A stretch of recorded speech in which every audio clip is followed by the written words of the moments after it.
नमस्कार मैत्रिणींनो, आज मी तुम्हाला दाखवत आहे मच्छीचं सार कसं बनवायचं मालवणी पद्धतीने त्यासाठी मी इथे ही बांगडा मच्छी घेतलेली आहे। बघू शकता व्यवस्थित स्वच्छ धुवून घेतली आहे। तर आता आपण ही बाजूला ठेवून देऊया।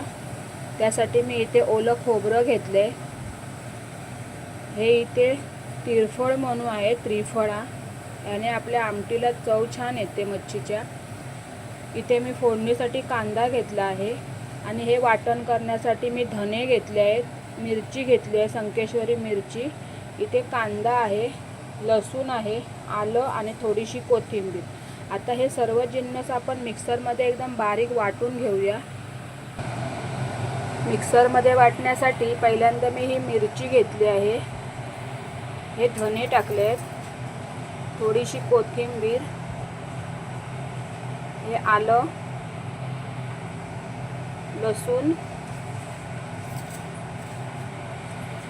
हा थोडा कांदा घेतला आहे मी बारीक करून,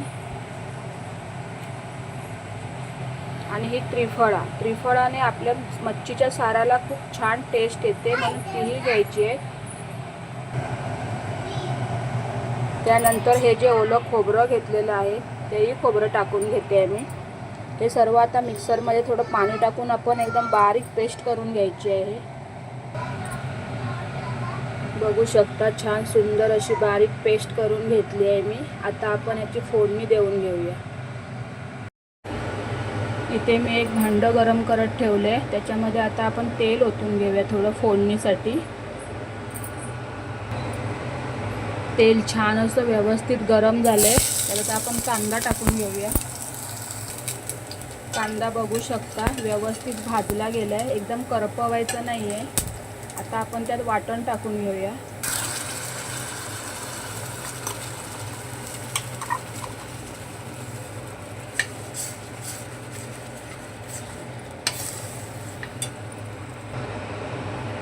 बघू शकता तुम्ही छान अशी मी फोडणी दिली। आता काय आहे, ह्याच्यामध्ये आपल्याला थोडासा आंबटपणा हवा असतो, तर त्यासाठी तुम्ही आमसूल पण टाकू शकता, किंवा असं हे मालवणी पद्धतीने कोकम बनवले जाते, ते कोकमही टाकू शकता।